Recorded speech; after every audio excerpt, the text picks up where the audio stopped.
நம்மள நிறைய பேர் வந்து ஐபிஓவில் நம்ம ஷேர்ஸ் அப்ளை பண்ணியிருப்போம். ஸோ திடீர்னு ஐபிஓ ஓப்பன் ஆன பிறகு அந்த ஷேர்ஸ் லிஸ்ட் ஆனோடனே அதோட ப்ரைஸ் வந்து ஹைக் ஆகும். நிறைய பேர் வந்து அன்னைக்கே வந்து அந்த ஷேர்ஸை சேல் பண்ணிடுவீங்க ப்ரைஸ் ஹைக் ஆனோடனே. அப்போ உங்களுக்கு இதில் வரக்கூடிய கேள்வி என்னன்னா, இந்த ஹைக்காக எனக்கு ஒரு கெயின் கிடைச்சிருக்கும் இல்லையா, அதுக்கு டேக்ஸ் வருமானு கேட்டிங்கன்னா கண்டிப்பாக வரும். இது கவர்மெண்ட்டுக்கு எப்படி தெரியும்னு கேட்டிங்கன்னா, ஆனுவல் இன்ஃபர்மேஷன் ஸ்டேட்மெண்ட்டில் வந்து சிடிஎஸ்எல் என்எஸ்டிஎல் அவங்க டெபாசிட்டி வந்து ரிப்போர்ட் பண்ணிடுவாங்க. ஸோ இதில் எனக்கு எப்படி அப்படின்னா, ஷார்ட் டேர்ம் கேபிட்டல் கெயின் அப்படின்னா 23 ஜூலை 2024 வரைக்கும் பார்த்தீங்கன்னா 15% டேக்ஸ், அதுக்கு மேலே 20% tax on short term capital gain.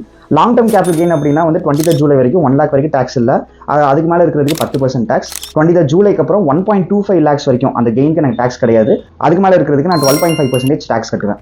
இது மட்டும் இல்லாமல் நீங்கள் லாஸ் இன்கர் பண்ணீங்க அப்படின்னா அதுக்கு டேக்ஸ் கிடையாது, அந்த லாஸை வந்து நீங்கள் கேரி ஃபார்வர்ட் பண்ணிக்கலாம். ஓல்ட் டேக்ஸ் ரெஜிமில் ஷார்ட் டேர்ம் கேபிட்டல் கெயினை நீங்கள் ரிபேட் பெனிஃபிட் கிளைம் பண்ணிக்க முடியும். ஆனால் நியூ டேக்ஸ் ரெஜிமில் அந்த 87A கீழே கிடைக்கக்கூடிய ரிபேட் பெனிஃபிட், அதாவது 7 lakhs வரைக்கும் டேக்ஸ் இல்லை அப்படிங்கிறது உங்களால் கிளைம் பண்ண முடியாது. இது போல ரெகுலர் அப்டேட்ஸ்க்கு டாக்ஸ் வித் சூர்யாவோட சப்ஸ்கிரைப் தான்.